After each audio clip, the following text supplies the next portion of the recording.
sa'aatii dheeraa hin fudhadhu waan gabaabduudhaaf dhufe hanga dhiyoo kana akkuma beekamu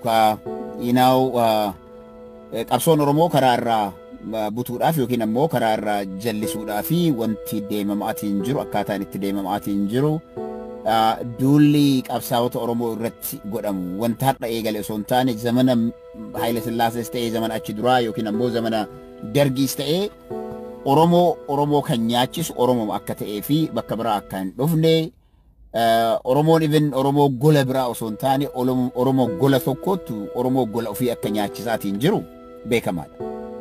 Hedduu waan hedduu argaa jirra.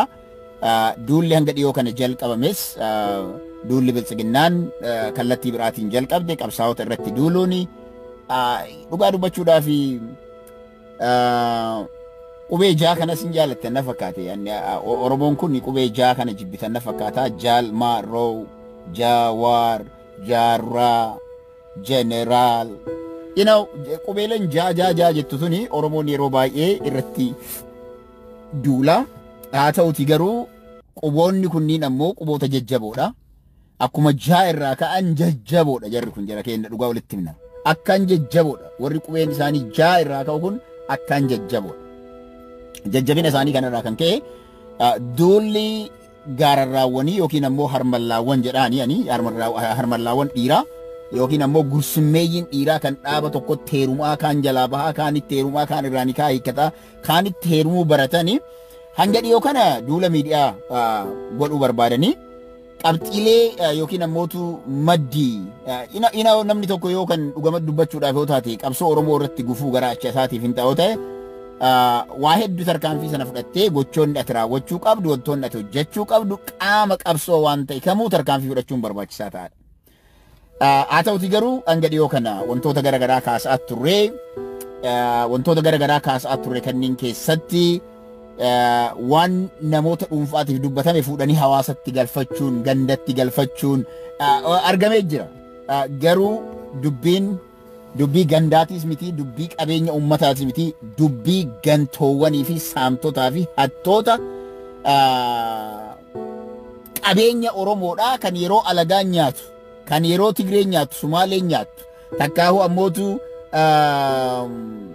Amaarri nyaatu irratti duullee qabeenyi keenya nyaatamee qonnaan bulaan keenya kisaaraa jirra jedhu guyyaa Oromoon iddoo Tigree yookiin ammoo iddoo Sumaalees ta'e iddoo Amaaraa bu'ee Oromoo saamu qabeenya qonnaan bulaa Oromoo akka hin taanetti nyaatu abbaa fedhe yoo ta'e hin dhiisnu. Jala sararaa beeka abbaa fedhe yoo ta'e hin dhiisnu. Lakkii Oromoon faayidaa irraa argate kan jette yoo jiraate faayidaa ummanni Oromoo qabeenya isaa irraa argatu warqii ta'uu danda'a, buna ta'uu danda'a, qamadii ta'uu danda'a, xaafii ta'uu danda'a, cirracha ta'uu danda'a, jimaa ta'uu danda'a. Qabeenya Oromoon qabu irraa yoo ummanni keenya faayidaa irraa argatee namoonni abbootiin qabeenya illee ittiin tujjaaran rakkoon qabnu. Garuu qabeenya Oromoo kan guyyaa Amaarri Oromoo kaartoon irra mallatteessaa irraa fuudheetiin gubatee jiraas hin beeku jedhuun guyyaa Oromoon san godhu Oromoon naannawa sana keessatti argamtan qonnaan bulaan naannawa sanii yeroo kan alagaa garaan isin gubatu guyyaa keessan isin nyaatu isin saamus bifuma sanaan namoota akkasiisaniin dhaabbadhaa jechuuniin barbaachisaadha. Dhugaa dubbachuudhaaf hanga dhiyoo kana baxraqqi jedhaa turan warri miidiyaa irra deeman kuni baxraqqiin isaanii kunniin ogguu bilooniin isaanii ilaalla biloonii jalaa qofa osoo ilaallan kasiin ilaallaa jiran sammuunis ilaalla'ee jira gochi har'a mallattoon har'a agarre kuni mallattoo iddoo garagaraatti United States keessatti including Minnesota keessa mul'achuudhaaf deemu akka ta'e shakkii hin qabnu. Because namni yeroo rakkatu namni yeroo nama mo'achuu dadhabu namni yogguu siyaasaadhaan cabu okay namni yeroo siyaasaadhaan gadi deebi'u namni yeroo bakka hamileen isaa caccabdee daaraa taatee maatii isaa diigee qabeenya isaa gurguratee baranda adaarii ta'uu malee waan akka yeroo isa hin hafnetti yookiin ammoo ganda namaarra deemee ganda namaarra guyyaa bubbuluu eegalu maal eegalechuudha kisaaraa hundatu irra ga'a. Kisaaraa bakka it's complete I think maraataa ofii abbatuudha ta'anii maatiin maraataa keessan hidhadhaa. Dhugaa walitti himna maatiin maraataa keessan hidhadhaa osoo haadaan baane jechuudha. Waalaikum assalaam warahmatullahi wabarakatuh. Osoo haadaan baane nama keessan hidhadhaa. mootummaan tumaa jedhee biyya Ameerikaa keessa deemaati nama isin afoo dhaabbatee uleedhaan qajeelchaa uleen amalsiisaa nuu galcha jedhe taanaani mootummichi mootummaa abbaa irree akka ta'e argaa jirra. Mootummaan Haacaaluu Hundeessaa nyaate eenyuufuu akka hin baranne beekamaadha. Isin ammoo Ameerikaa keessa teettanii Ameerikaa keessatti waggaa 30 namni Ameerikaa keessa jiraate. Waggaa 30 namni paaltookii irra jiraate, fiisbuukii irra jiraate. Umrii wayyaanee guutuudhaa ol jechuudha. Akkamitti booksiidhaanii dargaggeessa isaa gadi umriin isaa gadiitti deema. Namoota nuti nama jennullee fuutaniitiin uf keessan baqtaniitiin laaqxan. Walakkaan keessan laali. Maatii diigdanii obboleessa wal nyaachiftanii laali dhageeffadhaa. Oromoon nama obboleeyyan lamaan wal nyaachisee awwaalli obboleessi tokko awwaal obboleessaa irra hin dhaabanne nama godhe kana har'a nama jettaniitiin asii achi jala fiiddan. Eessattuu haa dhalatu namni obboleeyyan lamaa wal nyaachise obboleeyyan lamaa qabrii walii irra akkan dhaabbanne taasise kuni kan balaaleffatamu jibbamaadha. In particular namni amantii Islaamaa keessa jiru nama kijibdaniis araarsaa jedha amantiin Islaamaa. Nama kijibdanii araarsuu dandeettan kijibni bakkeen itti ayyame as. Garuu amma maali kijibanii obboleeyyan lamaan duddaa garaa walii godhan. Kijibanii lama obboleeyyan lamaan inni tokko awwaala obboleessaa irra akkan dhaabbanne nama godhu nama jettaniitiin warri jala deemtan nama jettaniitiin warri harka dhooftan namoota akkanaa fuutanii kutaa gandaa keessa galchitaniitiin gandummaadhaaf wanta akkasiin irra duulame maali kan jettan. Let me ask you one question. Mee waan akkasiin gaafadha. Namoonni kun maqaa gandaatii wanti ganda keessaniif godhan maali? Jawaariin yeroo waa'ee Jawaar namni dubbatu Jawaar Arsii waan ta'eef bira dhaabbattanii jettan. Namoonni garagaraa isin argaa jirra. Qaanfadha. Qaanfadha. Jawaar Oromoo qulqullicha Arsiidhaa wanti Jamaal godhe Jawaar godhe tokko illee hin jirtu. Dhugaa isinitti himna. Jawaar mee Arsiidhaaf Arsii wanti Jawaariin jala dhaabbatu kana maali dantaani kophatti Jawaar inni Arsiin argatee Oromoon biroo dhabe. Hin jiru. Hin jiru. Kijiba dhiisa. Kijiba yeroo nama maqaa balleessuu barbaadan maqaa nama xureessuu barbaadan namni akka afaan qabatu namni isiniif afaan qabatu hin jiru gadheewwan ganda keessaa gandaan uummata ciccirtutaniini. Garuu namni gadaantummaan isaa kaleessaallu ayyaalaallattummaadhaa fi Oromoo waliin asii achi waldaa ollaa jedhamu tokko waliin lafii fiigaa turan malee osoo Oromoon kasumuunii ittiin kennine taateeti hin jiru jechuudha. Deddeemuun hin jiru gaafii uummata Oromoo dubbachuun hin jiru jechuudha. Kana sirriitti hubadhaa. Jawaar is an Oromo. Take it a Jawaarin gosa inni keessa dhalate. Rabbitu keessa uume isa dhalate. An Arsii keessa jaaladheen dhalanne. Harargee keessatti ammoo jaaladheen hojjedhe. Wallaggaaf yookiin Oromoota birooti ammoo jaaladheen dubbadhe. Haadha warraatii iddoo irraa fuudhe irraa jaaladheen fuudhe. Kanaan ala iddoo irraa jaalattan namni irraa jaalatee irraa dhalate osoo hin taane uumaa Rabbiiti. Isa kanaan Oromoon yeroo hundaayyuu qabsoo uummata Oromootiif gufuu ta'uudhaan fuutanii wama hundaa wama dhalate hunda ganda warri galchitan isintu sammuun keessa sammuu gandummaa keessaa hin baane. Gandummaa bakka sammuu gandummaa keessaa baa abbaa feete maaf hin taane. Namni amantii qabna jettan garuu gandummaa korojoo gandummaa jalaa gabba'uu hin dandeenye namallee maal gootan fuutanii gad harkisuu yaattan xuraa'otoota. Nama namatti siyaasaadhaan nama amansiisuu dadhabeetiin jedhetu booksiidhaan namatti deema. Booksiidhaan jechuudha horii yeroo sammuun isaa duudu irree kanaan nama amanu jechuudha. ጭንቅላት ሲሰባ ሰው በምኑ ነው የሚያስበው? በጡንቻው ነው የሚያስበው ነው። yeroo sammuun kan kee cooma baasu jechuudha. Bakka ittiin yaadan hundarraa hir'atu jechuudha. Haasofni anaasa'u fedha hawaasa bal'aa taanaan daseet dhimma gosaatii miti kun dhimma gandaatii miti kun dhimma amantiitii illee miti kun. Akka amantii tokkootti amantii biyya keessatti gahee hin taphatu. Akka Oromootti hawaasa Oromoo keessatti gahee nan taphatu.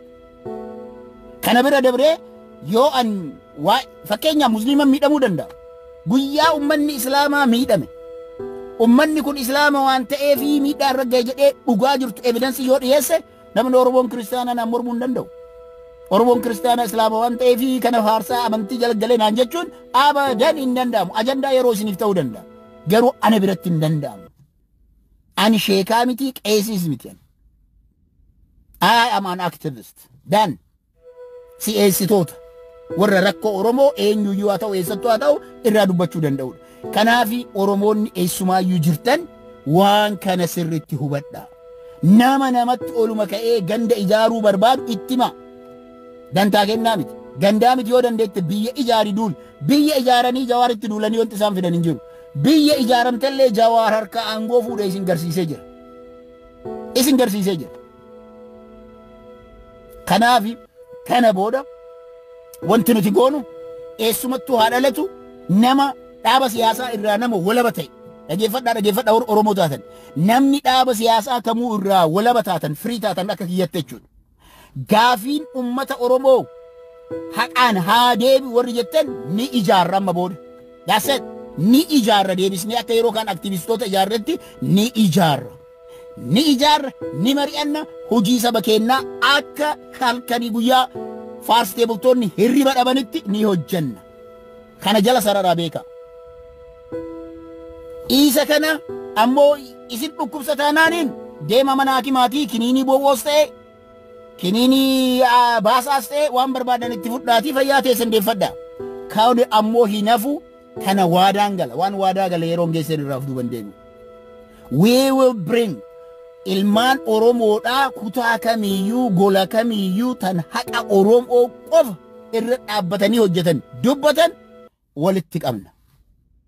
Walitti qabna. Kana walitti qabna duula barbaachisaa ta'e ni hojjenna. Tokko boksiin dha'uu dandeettu, tokko ajjeesuus dandeettu. It doesn't matter. You cannot stop us. Dhugaa sitti hima. You cannot. Asii miti biyyattuu nu dhaabuu hin dandeenye. Biyyattuu nu dhaabuu hin dandeenye ilaalcha OPDO. Osoo OPDO keessa hojjan waan ummanni keenya barbaadu hojjetaa dubbataa warra turreedha. Aadaa badhaa. Okay. Isa waan kana keessan seeninaa wanti kuni waan akkanaa waliin wal qabatannaaniin okay hayyee hawaasa Oromooti miidhataanaaniin irraa jenne garuu when they come in box guyyaa namni tokko harka takka dheereffatee konkolaataa ulaa itti banee booksiidhaan ilma namaa tokkorraa harka isaa buuse we will never stop. So warroonni kaleessa nagaa buusnee akkaataan wanti sun isin itti ilaaltan hubattan har'a ammoo saree obboleessa isaa ciniinti. Saree obboleessa isaa nama obboleessa isaa jedhu kan yaadaan wal dhabe ciniine bakka inni dhaqutti harka irra buuse. What are you going to say? Maal jettuun isiniifan dhiisan. Isiniifan dhiisa Oromoonni ammoo abbaa feetan deeggara dhaaba siyaasaa barbaaddan jala deema. Garuu hayyoota Oromoodhaaf gatii qaban gatii kaleessa isaan qaban san hunda leephoo itti dib'aa deemtan I ask you to stop. Hin fayyadu Oromoo waan ta'eef jechuudha. Wanti Oromoo fayyadu hayyuu sana yaamaati golatti qabadhaa mana itti cufadhaa ulaa itti cufadhaa garafa. Garafa isiniin jedha ilma keessan. Mirga qabdan ilma keessan mana cufattanii akka diin isin agarretti waan feetan yoo jettaniin akka feetan yoo gootan maatitu ilma sirreeffate Oromoon kanaan beekti. Kanaan ala garuu wanti ta'aatiin jiru wanti godhame wanti har'a ta'e salphina nama guddaa umriin isaa amata 60 oli dargaggeessa ofii isaatii dhalee guddise. Bakka inni konkolaataa isaa keessa taa'utti fiigee itti dhaquun booksiidhaan dha'uun salphina kuni. Salphina.